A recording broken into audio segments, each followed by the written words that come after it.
So hi guys.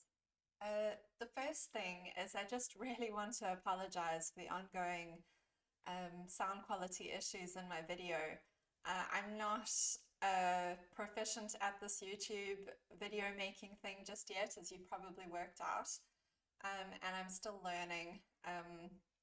I had my microphone at completely the wrong angle in the last video, and it took me a little bit of time to work that out. So I'm really sorry about that, but hopefully, and I think the sound quality in this video will be a lot better. I realized that you actually have to have the microphone pointing upwards towards your voice.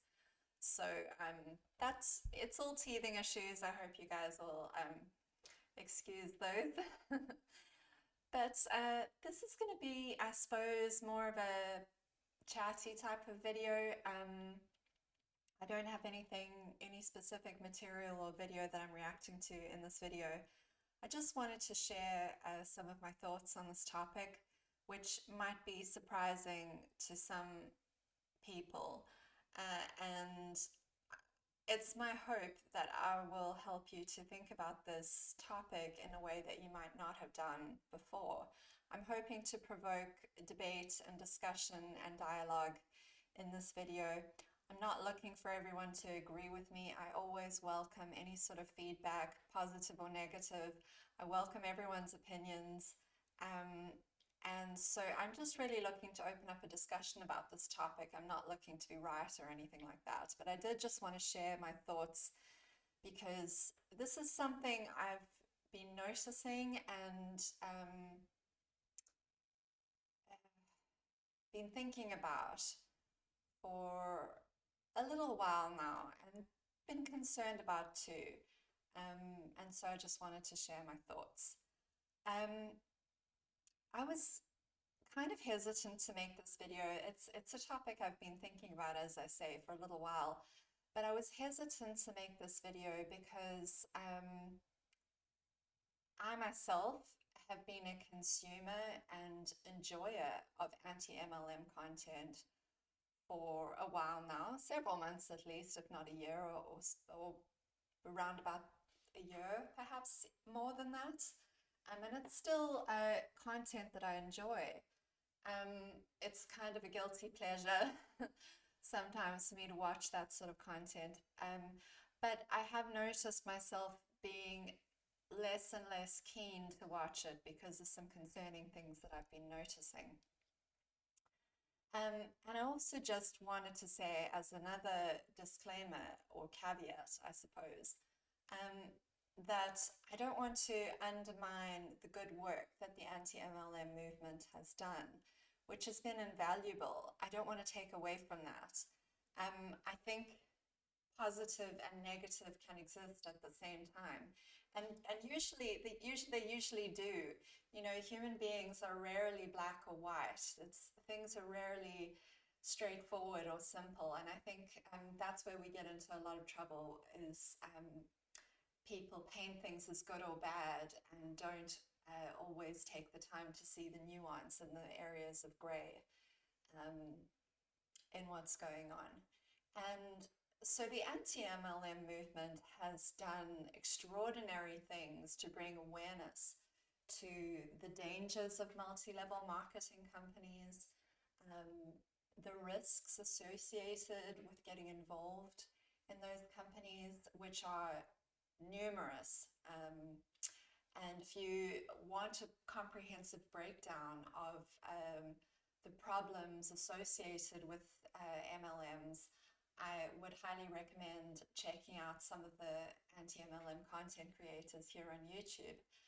There are some, many of them have gone into great detail and great depth explaining exactly what is wrong. And most of them have a background of having been involved with MLM companies themselves.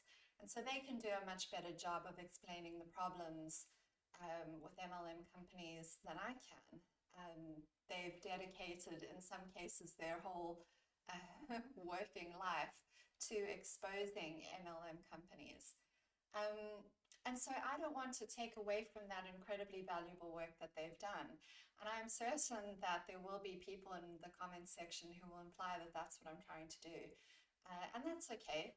Um, it's very on topic for me to mention at this point that I really welcome all opinions on my channel. I really do. I welcome all feedback and all points of view and all input, because I truly believe that it's only by being open to what everyone has to say and being able to sift all the information out there that we can arrive at some approximation of the truth. And so I'll never delete comments, I'll never ban anybody, I'll never belittle anyone for disagreeing with me.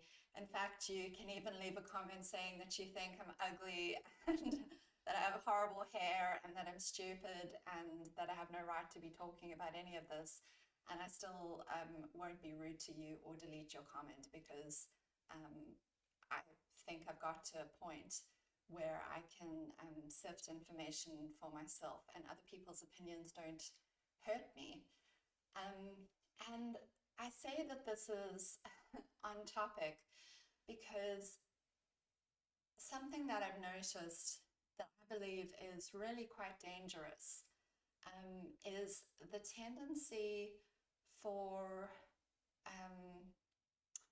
groups to downplay, if not outright exclude and ban people who have different points of view from themselves. And this comes back to the dangers associated with group dynamics. And I talked a little bit about group dynamics in my video about echo chambers. So I don't claim to be an expert. I studied a little bit of psychology at university, but I'm no, researcher. However, I have done a little bit of reading up about group dynamics, and I can certainly speak from experience. When human beings are in a group, especially if they're in a group of other people who share a similar viewpoint or share similar characteristics, there is this tendency for an echo chamber to develop, where those similarities between people get reinforced, and any differences tend to get pushed to the side and disregarded, if not outright villainized and punished. So anytime you find, and you might have noticed this in your own experience, anytime you've been a part of a group, whether that's a group of friends, whether it's a family, whether it's a religious organization or a workplace, anytime you have people who are bonded by a common goal and common objectives or common opinions, viewpoints, values, in a sense, that can be a wonderful thing, because when people share a common purpose, it can allow them to achieve great things that they wouldn't have been able to do on their own. And there's a momentum and a force and a power that comes with that. But there's also a danger that comes with it, in that anything that doesn't align with that common purpose is kind of not permitted within that group. And this is where you get people being afraid to speak out when they see a problem. This is where you get people being afraid to disagree with a leader. This is how you get cults, and this is how you get echo chambers, where differences of opinion and anything that doesn't fit perfectly in line with the group mentality is kind of not allowed. And that's why I make such a point of not ostracizing anyone who leaves a negative comment on my videos. Not only do I appreciate the time that they took to engage with the topic that I'm talking about, but I also genuinely believe, right down to the tips of my toes, that it is important to be able to tolerate people who disagree with you. or people who don't like what you're doing. It's the only way, by being resilient and robust to all kinds of opinions and viewpoints. That's how we, as I said earlier, that's how we arrive at truth. That's how we arrive at our own truth, by constantly questioning ourselves and our points of view and testing it against the information that we come across. And so, how does this relate to the anti-MLM movement and the Hunger Games, which I recently watched with my fiance? We watched the Hunger Games movies not too long ago, about a week ago. Really enjoyed them the first time I watched them. He hadn't seen them, so we watched them together last week. And I enjoyed them just as much the second time around. But I enjoyed them for a reason which might not be the same as what most people enjoy those movies for. I mean, obviously Jennifer Lawrence was absolutely brilliant in her role. I think, she's a fantastic actress. But I enjoyed the story because it did such a good job of portraying what happens in a revolution. So essentially, in a nutshell, I'm going to break this down to its absolutely, its most simple kind of components. Essentially, in a revolution, what you initially have is a common enemy. So there's some kind of injustice that happens, something that people are wanting to fight against. And so they band together to wage war on a common enemy. And initially you have this strong sense of rightness and purpose, and you have a sense of having the moral high ground, and you've got right on your side, and you're striving to overthrow an oppressive external force. So people come together for this incredibly noble common purpose. But so often what happens is that human nature, even human nature is really fallible. And so even when we think that we have right on our side, it's really important to continually examine our own motives and question ourselves, and to be self-aware so that we can avoid falling into the trap of becoming what we initially fought against. And you see this in the Hunger Games. The masses of the various districts unite to fight against the evil President Snow, I think his name was, President Snow, in the capital, who are these wealthy elite who are oppressing the rest of I suppose it's a country, Panem, they don't really make it clear. But the masses come together to overthrow the evil, corrupt President Snow and the capital, and try to reinstate or instate a democratic rule where everyone has more rights and where everything is fair. And what happens is that, I mean, I'm going to give spoilers, so if you haven't seen the movie, you might want to skip ahead a little bit.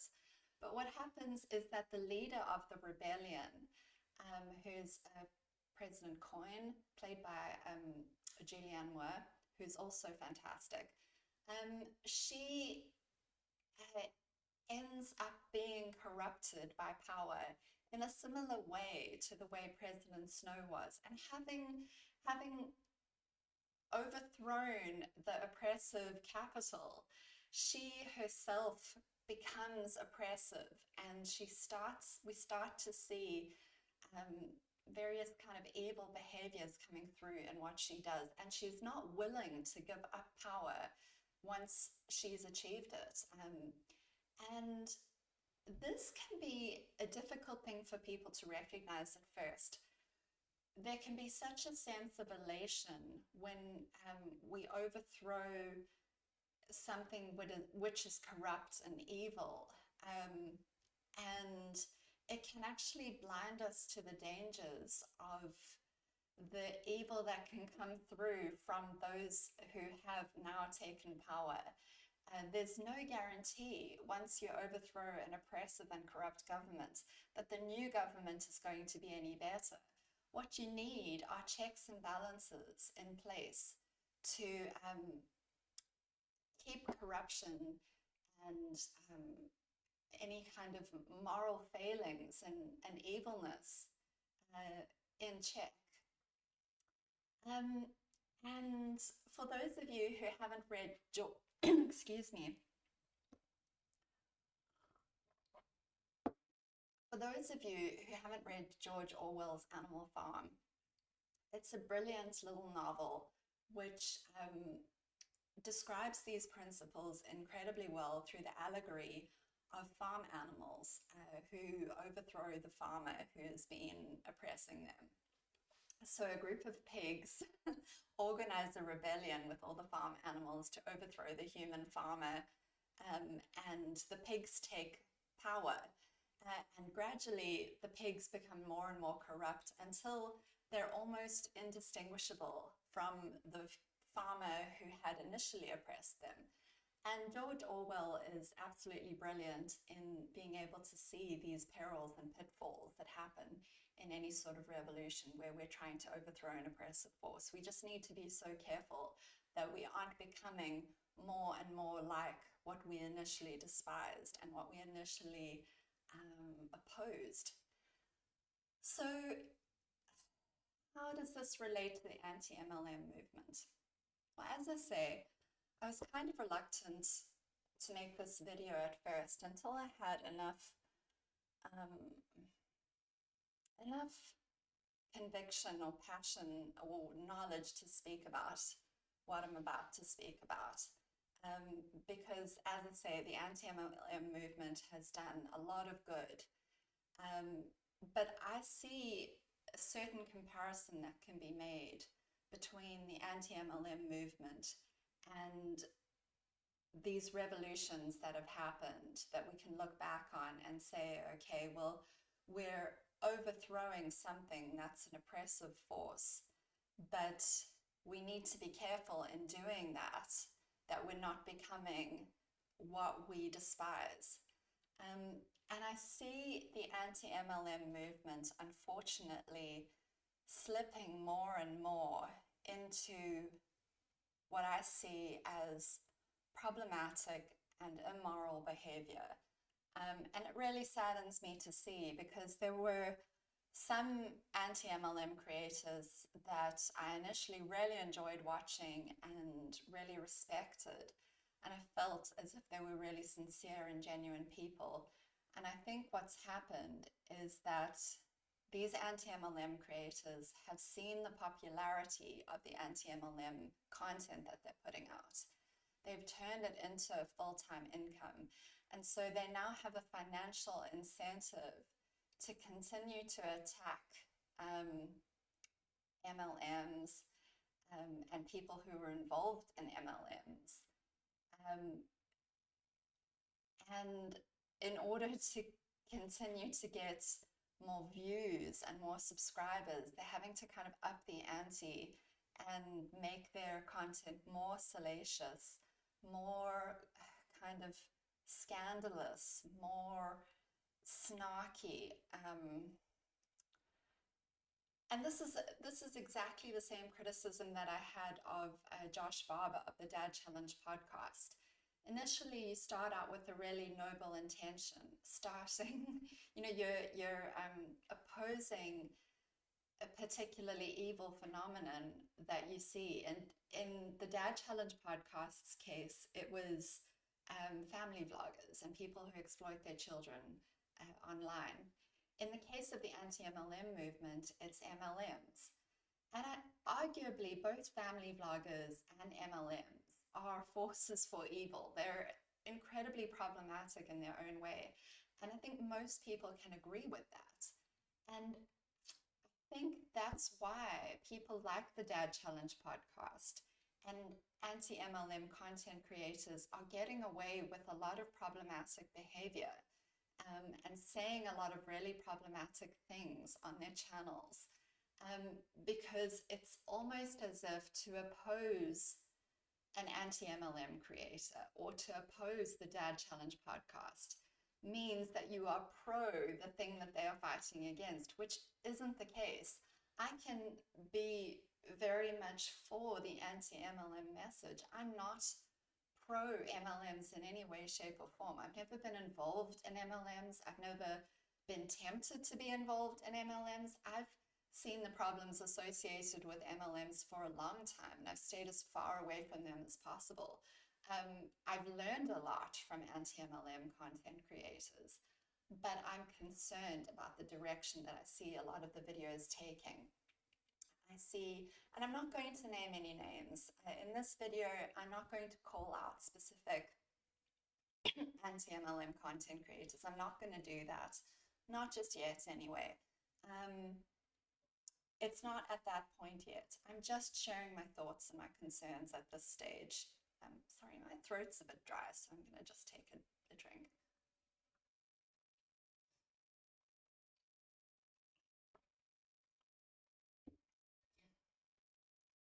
But I'm not going to call out specific content creators at this stage. I will just say, though, that I am concerned about a lot of the things that I see them saying on their channels. I see anti-MLM content creators delving into the personal lives of certain high-profile MLM leaders. I see them promoting snark against MLM people on a personal level. And look, you know, the trouble with snark is that it can be kind of funny.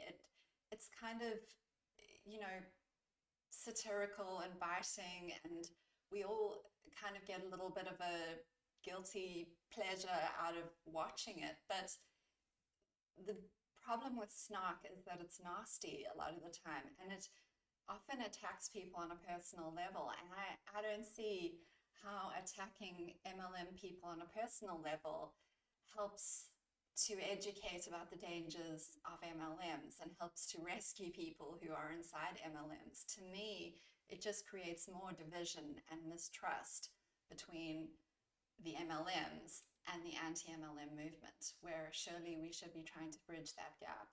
We should be trying to help people who are in MLMs to get out and being a friend to them, being a support to them. And so I really, it hurts me and it bothers me to see anti-MLM content creators attacking people on a personal level, or even making fun of them. You know, and again, the argument a lot of the time is, well, they deserve it, they're scamming people. But I would say to that, well, how does it help? How does it help to be kind of a bit bitchy and mean and nasty? And even if someone does deserve it, what good does it achieve at the end of the day? Do you really think that making fun of someone and being nasty towards them is going to make them come over to your side? It's just going to push them further away. And so, as I say, these are some of the concerns that I have. I see anti-MLM content creators delving deeply into the personal lives of people who are involved in MLMs, high-profile people. And I'm not going to mention any names, not at this stage, as I say. I see them being snarky and nasty and bitchy and making fun of MLMers, which I just don't think is nice. It's not kind.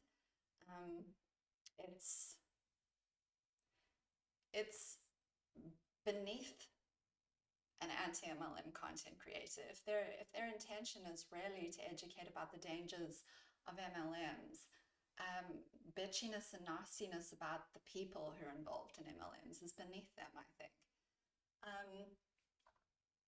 And the other thing that I see that is concerning in the anti-MLM movement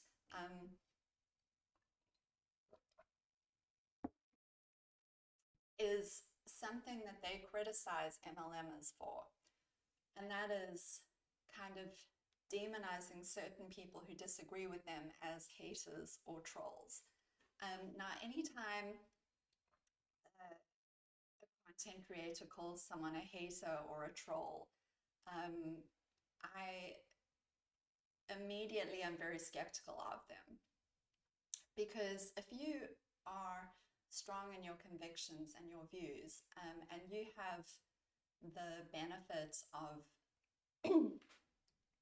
knowing that the way what you're doing, the things that you're saying, the things you believe have substance, and that they're based on what's right, you really have no reason to label someone a hater or a troll. It shouldn't threaten you when someone disagrees with you, or has a problem with what you're saying, criticizes you, asks you questions, even gets kind of rude and snarky with you. That really shouldn't threaten you. You don't have to like it, but it's no reason to label someone a hater or a troll. And there was a recent anti-MLM live stream that I saw. It was a live stream by an anti-MLM content creator where one of the people in the chat was asking the content creator certain questions, just kind of challenging her on certain points, not in a mean way. Not she was maybe being a little bit, she was being challenging, maybe a little bit defiant, but she wasn't actually being rude. She certainly wasn't being insulting. And the content creator was getting incredibly defensive, and I think eventually blocked this person, called her a troll.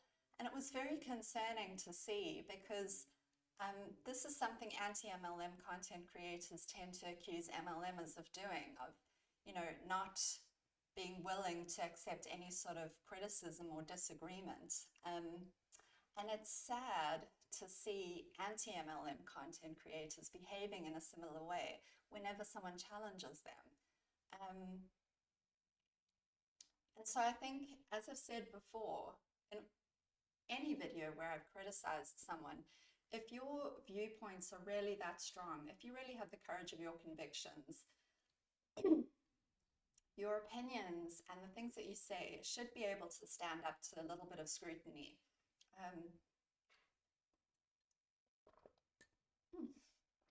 I'm really struggling here. My throat's really dry. I have no idea why.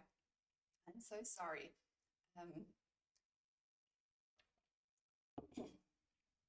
But anyway, it is concerning anytime I see an anti-MLM content creator kind of being very dismissive, or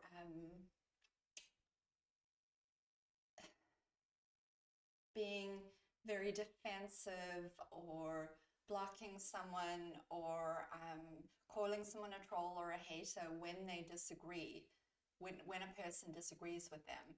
That is always a red flag, as I've said before.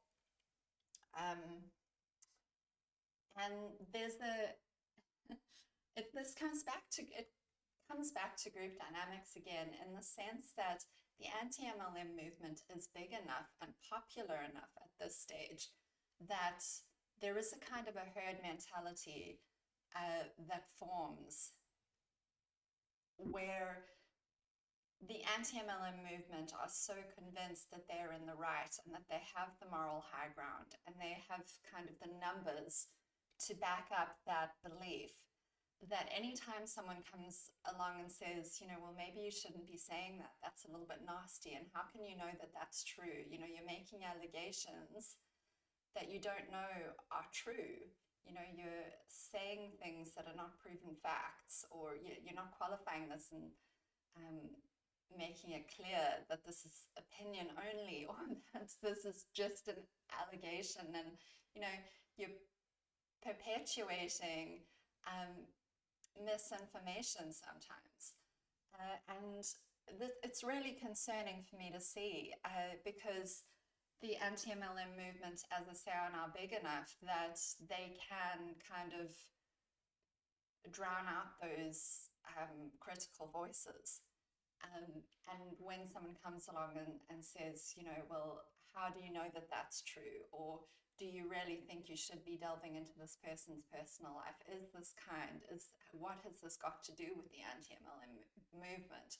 The things that you're saying, you know, there is a tendency for that group or herd mentality to kick in and kind of drown out that criticism. And we really need to be looking at all criticism, and not being too egotistical or proud to examine ourselves and see where we might be stepping out of line, or where we might be becoming what we claim to be fighting against.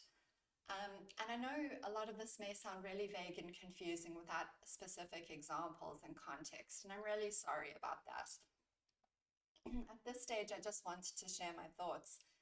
I didn't want to point fingers at specific creators or bring in examples just yet. And maybe that's something I can do a little bit further down the line. I don't feel like I'm ready to do that just yet. I just wanted to share some of my thoughts. I'm interested to know whether anyone feels the same way as I do. If you disagree, that's totally fine. I'm keen to hear from you as well. But yeah, let me know if you've noticed some of these things. So as I say, perhaps I'll make videos or a video looking at a specific example so that you can see what I'm talking about. I know this might be a little bit vague and confusing.